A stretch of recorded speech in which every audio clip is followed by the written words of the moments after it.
Hello everybody, it's the Trackstar Ninja, and I'm finally back with another video. So in today's video, I'm going to give my thoughts and opinions on SASUKE 38. So for those of you who don't know, SASUKE 38 aired on December 28th, 2020 as part of its annual tournament special. Overall, I think it was a great tournament. I'm going to break it down stage by stage. So the first stage, I really enjoyed the first stage. The only thing I wasn't a huge fan of was the silk slider.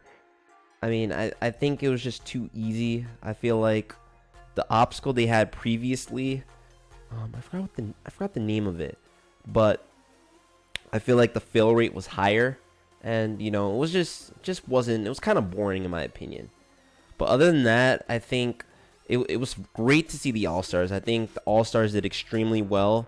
Maybe you could say something about Takeda because, as some of you guys know, Toshihiro Takeda actually cleared stage 1 with about 15 seconds left. However, he did get DQ'd on the fishbone because he didn't put his feet on the last pad. And the rules state that you have to put all your feet on all the paddings in order to clear the obstacle. So that was very unfortunate because I really wanted to see an all-star in stage 2, and I think Takeda, it was kind of a toss-up between Takeda and Shingo, but I thought either one of them had the potential to clear stage 1, so that was kind of unfortunate. And then of course our shocking fails, we saw Darvish fail the Dragon Glider, we saw a lot of notable fails, which I'm going to get into later. And overall, I think it was a great stage. The competitors were good. You know, the balance for our entertainers, top competitors are like up and down, inconsistent competitors. So overall, I really liked stage 1. Now, the second stage, now that's where it turned around. Like, the second stage was amazing. I feel like the Rolling Log was a perfect addition to the stage. I feel like over the past, like, ever since SASUKE 31, the second stage has been straight up boring. I mean, you would either time out or you would advance to stage 3. Like, I just feel like over time, the second stage just got easier and there wasn't really a high fail rate. I feel like adding the Rolling Log increased that difficulty and it balanced out the stage, and it made it very exciting. I mean, a lot of notable competitors failed the Rolling Log, and that really slipped them up on the next obstacles. It slowed them down. I guess all the spinning kind of contorts their mind, and it kind of just messes up their like ability to clear the salmon ladder efficiently, and we saw that with a lot of runs. So now on to the third stage. I feel like the third stage was, once again, it was a good stage 3. I'm super glad that we saw the vertical limit back to 36. I think 37, the nerfed vertical limit, I just felt like, you know, it wasn't, yes, it was easier, but I mean, it would have been very interesting to see if Tada and Renee could have cleared the original vertical limit from 36 and before. So I'm glad they put that vertical limit back. The cliffhanger dimension did not disappoint at all. I think it was amazing. I liked it better than the Ultra Crazy cliffhanger. I feel like the moving platforms, it just kind of added to the taste. It gave the obstacle taste.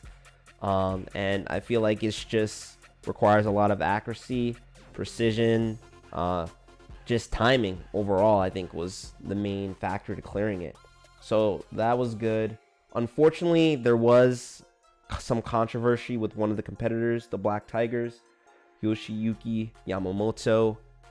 So it turned out that he did clear the second transition on the cliffhanger dimension going back and forth. But if you looked at the clip afterwards, he slipped right off. Like, he was transitioning to the bar to the vertical limit and he slipped off. So like, the way that we saw it, it just looked like he lost his grip, like from trying to rush. But if you look at another scene, you could see that the ledge was wet. And that really, I mean, if you look at that, that just kind of affected his run. That was one of the main reasons why he slipped off, because the ledge was wet. Now, I don't know if they protested that or not, but you know, that was unfortunate because he was looking really strong, and it would have been very interesting to see if he could have cleared the vertical limit and even the entire third stage. And then, of course, the final stage. I mean, what can I say about the final stage? It's the toughest final stage in SASUKE history. I think out of all like the ninja shows, that's probably one of the toughest final stages. I'm actually super glad that Yusuke failed in 37, or we wouldn't see how truly difficult that stage was. Because you know, in 37 we saw Tada and Renee attempt the final stage, and they couldn't even get past the salmon ladder. I mean, that just proved how difficult and how precise you have to be on that final stage. Like, one slip up on that salmon ladder and then boom, that's it, your run's over. So it was really good to see. So I really liked the additions, the new obstacle additions. Wasn't really satisfied with some of the results, some of the controversies, but you know, it is what it is. Now I'm gonna go through my awards and feel like who had like the highlights of the tournament. So starting off with the most disappointing run, okay? And for this most disappointing run, I'm going to give it to Tomohiro Kawaguchi, who failed the warp wall in stage 1. Now, Tomo is a competitor he's been fairly consistent in the past. I know he's failed the third stage. I mean, he's very inconsistent when it comes to the third stage. He would fail the cliffhanger or the vertical limit, even one tournament, but he's been fairly consistent. But for him to fail the warp wall, now he did fail this in 37, and we gave him a pass because it was raining, so a loss of traction. But in this tournament, like, I don't even know what he was doing. Like, he started from like the middle of the wall, and he was trying to scale it up like that. Like, you have to be very technical in order to clear the wall like that. I mean, instead of using the whole run up, he just used the middle, and I was just like, what? I mean, he's already a taller competitor, and I mean, he's cleared this obstacle numerous times in the past, so it was just like, it's just kind of like weird, and I just feel like that there was no reason why he should fail. And he was actually, in a segment, he was actually clearing it, and he was clearing it successfully, so that was very disappointing, because I really feel like Tomo was someone who could have, now I don't know if he would have cleared stage 3, but he could have made a deep stage 3 run. He just had that potential. Now on to my next award. So, for the most shocking run, I'm gonna have to give it to Ryo Matachi, who failed the salmon ladder Nabori in stage 2. Now, if you guys saw Ryo, like, Ryo's another competitor who's been very inconsistent. Like, you never know where Ryo's gonna fail. Like, he had numerous amounts of stage 1 fails post 31, or I think it was, no, post 30. And then Sasuke 36, he had a resurgence. He advanced all the way to the final edge of the vertical limit in stage 3. And now, in this tournament, he did clear stage 1, which I was super excited about. I was like, if Ryo could just get past stage 1, his kryptonite, then he's guaranteed third stage, even final stage. I mean, I just feel like he's that strong. But unfortunately, he failed the salmon ladder Nabori.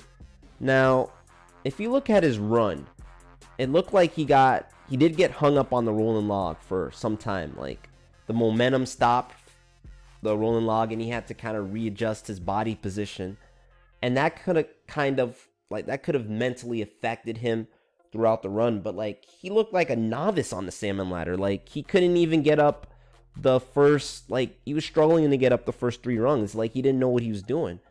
And you know, for someone who's attempted that obstacle, who's cleared it multiple times in the past, and I even feel like has defeated more difficult versions of the obstacle, it was just very shocking to see him slip up like that. Like, out of all the obstacles in stage 2, I would have never expected him to fail that. Like, I could see him timing out. Like, it wouldn't make sense if he timed out in stage 2, but the salmon ladder, for him not to even clear that, I don't know. I'm guessing he probably was just really dizzy, and just being hung up on the rolling log just mentally affected him. But because of that, Rio wins my award for most shocking run. And on to the next one. So for my most surprising run, I'm going to have to give it to Katsumi Yamada, aka Mr. Sasuke, who failed the Dragon Glider. So, Mr. Ninja Warrior. So coming in to this tournament, I had very low expectations, that you could say, about Mr. Ninja Warrior. I felt like, in my opinion, he was going to fail anywhere from the rolling hill to the fishbone. I never expected him to get this far. Like, he's getting up there in age, but I mean, he proved, like, this tournament proved that he still is in really good shape. I mean, he was even able to reach the bar. Like, he held on. I mean, of course, when the descent, he lost his grip. But I mean, for him to even catch that bar and get past the fishbone, that's a huge dub for Mr. Sasuke. I mean, him and just all the all-stars in general, I just feel like they proved from this tournament that they're not like washed up. They're still in pretty good shape. I mean, I feel like all of them, like I said before, with the exception of Takeda, performed well. Like, I mean, they exceeded expectations, and I'm really glad to see the OGs back. And I think that Mr. Ninja Warrior really surprised me. That run was surprising. I just never expected him to even get his hand on the bar. So he wins my award for most surprising run. And now for the MVP, the most valuable player of the tournament. You guys probably already know who it is. The tournament MVP goes to Yusuke Morimoto. Total victory.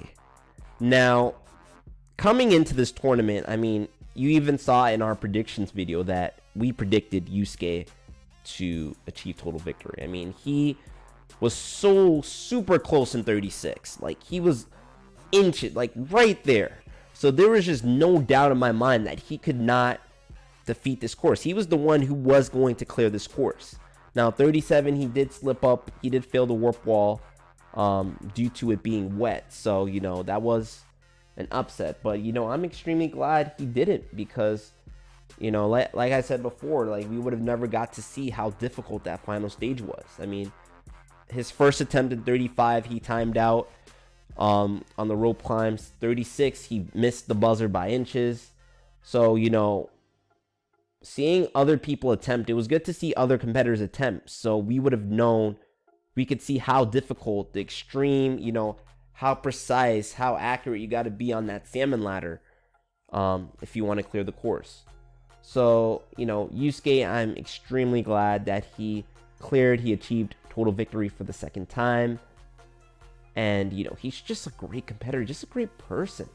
I mean, the way he cheers people on, like, even last tournament, like, when he failed, he wasn't upset. He had a smile on his face, and he's truly coming into his own.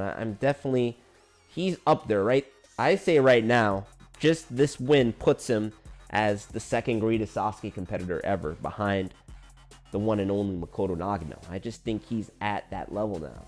Like, he's an S tier competitor, and I'm glad. I mean, even after he achieved total victory, after they aired the tournament, like, he posted like numerous videos of him actually attempting a replica of the course. Like, he mimicked the entire Sasuke course, and he absolutely destroyed it. So, Yusuke, it was Yusuke's tournament to lose, in my opinion. So because of that, he wins the tournament MVP. Now, my final rating of the tournament, my final rating of Sasuke 38, is going to be a 9 out of 10.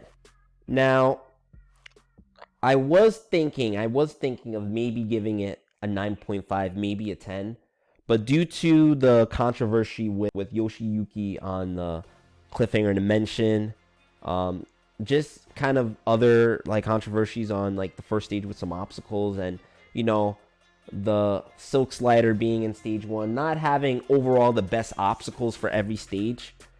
I think that kind of lowered it. But overall, like I said, it was an amazing tournament. I absolutely loved every minute of it. It was exciting. We saw our shocking fails. We got to see all the competitors who've competed on Sasuke throughout the entirety of the show. And the icing on the cake was a total victory. Just this year, 2020 as a whole was just a terrible year. Just such negativity. And it was a great way to end such a disastrous year with a total victory on one of my favorite shows, in my opinion. So overall, I'm going to give Sasuke 38 a 9 out of 10. So thanks for watching this video. If you like this video, press that like button and subscribe. Alright guys, have a great day. Peace.